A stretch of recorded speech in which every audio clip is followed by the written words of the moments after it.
Olá, aqui quem fala é o professor Ítalo Boritsa e hoje nós vamos falar agora sobre a pressão. O que é pressão? Pressão é determinado pela razão entre a força aplicada perpendicularmente a uma superfície e a área da superfície. Então, como ela é uma razão, razão é o quê? É uma divisão entre a força sobre a área. É o quanto de força que está aplicada a cada unidade de área. Quanto maior a pressão, maior é a força por unidade de área. O F é a força, o A é a área e o P é a pressão. No sistema internacional, a força é dada em newtons, a área é dada em metros quadrados e a pressão, como é a razão entre força por área, a unidade vai ser a razão das unidades de força, que é newton, pela unidade de área, que é metro quadrado. Então vai ser newton por metro quadrado. Esta unidade pode ser substituída pelo PA, que significa Pascal. Essa unidade é chamada de unidade de homenagem, que é em homenagem a um físico, tá bom? Pascal. Nós temos também a unidade que não é do sistema internacional, que é quando a força está em Newton, a força ainda é do sistema internacional, mas a massa não, a área é em centímetros quadrados, que não é do sistema internacional.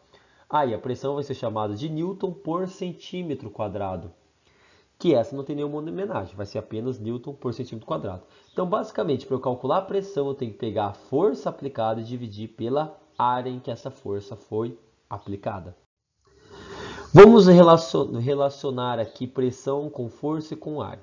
Primeiro, quando uma grandeza está em um lado da equação e a outra grandeza está do outro lado da equação, na mesma linha, que em cima, elas são diretamente proporcionais.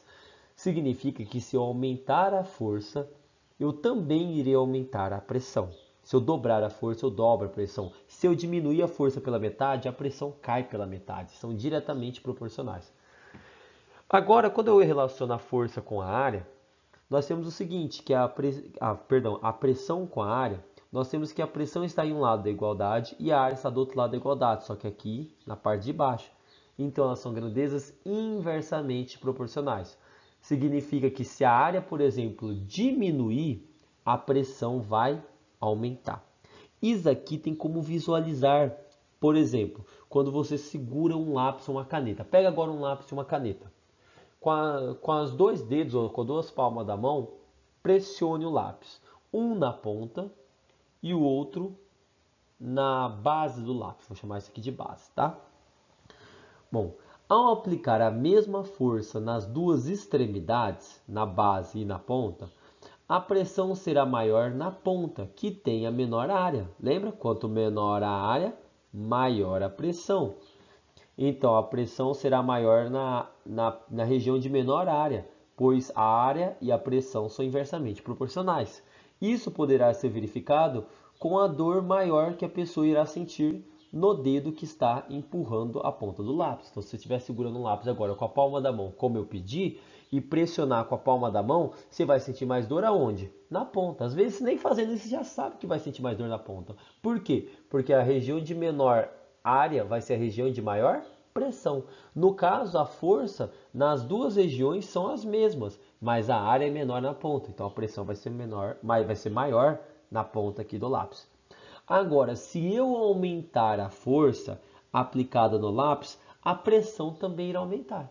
Então, por exemplo, essa base aqui não machuca, se você não tiver uma força muito grande, porque a pressão ela é pequena devido à área ser grande. Agora, se você aumentar a força, chega uma hora que isso daqui começa a doer a pressão daqui. A mesma coisa acontece aqui, se eu aumentar a força, vai aumentar a pressão mais ainda.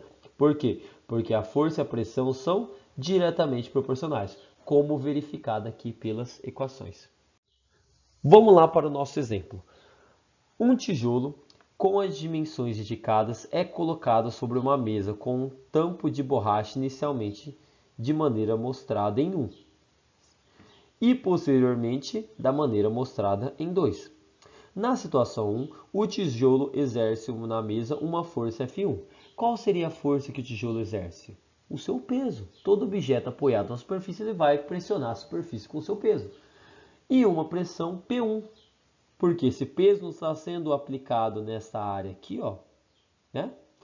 Na situação 2, a força e a pressão exercidas são F2 e P2. O que ele fez com esse tijolo, por exemplo? Ele deitou o tijolo, colocou sobre essa base aqui, sobre essa base menor, e vai exercer uma força F2 e uma pressão P2.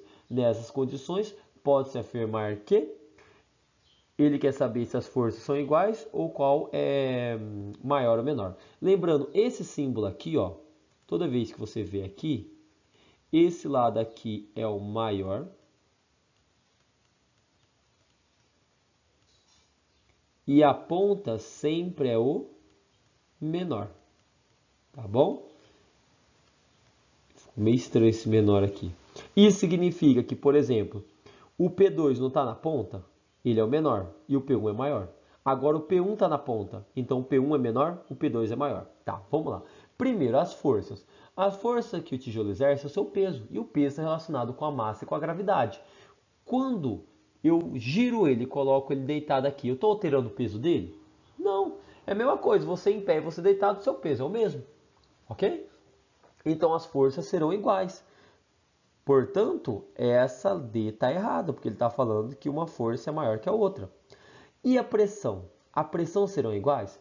Lembra que a pressão depende da área. Vamos lembrar do lápis? A dor, se você sentir maior, a dor vai ser maior num lápis quando você pressiona a ponta ou a base. Não é a ponta? Porque a região de menor área é de maior pressão.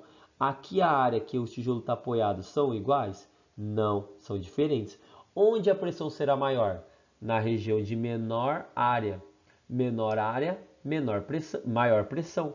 Então, a região de menor área e maior pressão é aqui a 2. Então, a pressão 2 é maior. Então, o P2 tem que estar aqui, ó. E o P1 tem que estar aqui na ponta, que é o menor. Portanto, a C, né? P1 menor do que a pressão P2, ou seja, P2 é maior. Então, a alternativa correta é a letra C. Exemplo. Aplica-se uma força de 160 N perpendicularmente a uma superfície de área de 0,02 m². Calcule a pressão exercida. Então, 160 N é a força e a área é 0,02 m².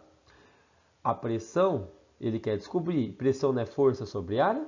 Substitui a força por 160, a área por 0,02. E a pressão eu não sei, eu quero descobrir, então você mantém o P. Vai ficar 160 dividido por 0,02.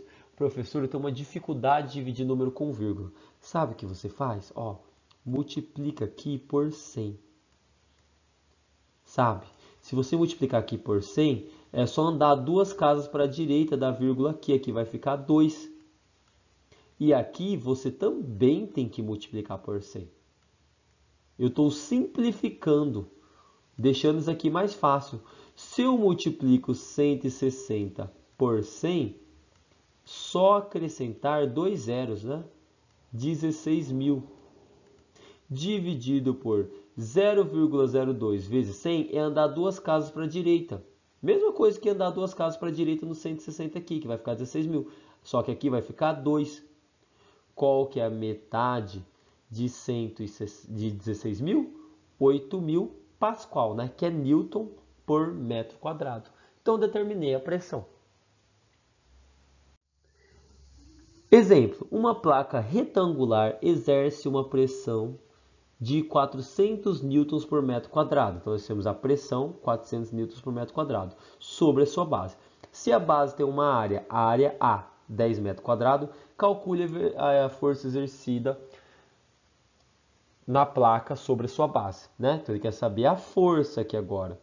Então, a equação que relaciona a pressão, força e área é a equação da pressão. Só que a pressão agora eu tenho, substitui por 400. A área eu tenho, substitui por 10. E a força eu não tenho, mantenho o F. O 10 está dividindo, passa multiplicando. 400 vezes 10 é igual a F. F vai ser igual a 4.000 newtons. Terminamos o exemplo. Tranquilo, né? Exemplo, uma mesa de 30 cm por 10 cm recebe a aplicação de uma força correspondente a 600 newtons. Calcule a área da mesa em metro quadrado, a pressão no SI, que é newton por metro quadrado, Pascal, né? Exercida por essa força. Bom, que é 30 centímetros por 10 centímetros? É 30 centímetros de comprimento e 10 centímetros de largura, tá?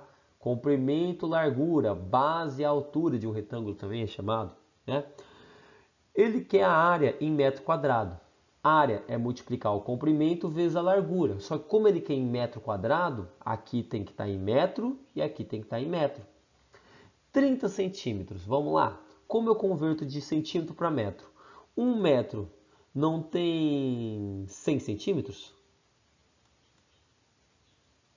Não é? Olha só como é bem simples converter de metro para centímetros. Basta saber qual é a proporção entre eles. 1 metro não tem 100 centímetros? Então, para 1 virar 100, basta multiplicar por 100. 1 metro tem 100 centímetros, 2 metros tem 200 centímetros, 3 metros tem 300 centímetros, só multiplicar por 100. E de centímetros para metros é só dividir por 100, fazer o inverso.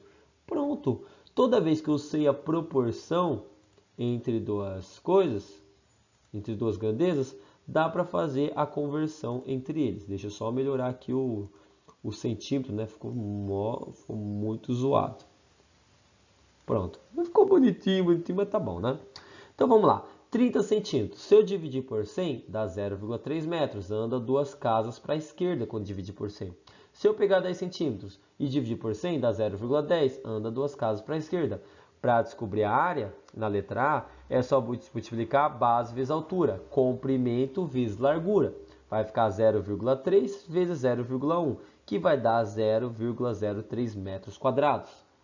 Para calcular a pressão, agora é só pegar a força, que é 600 newtons, e dividir pela área, que é 0,03.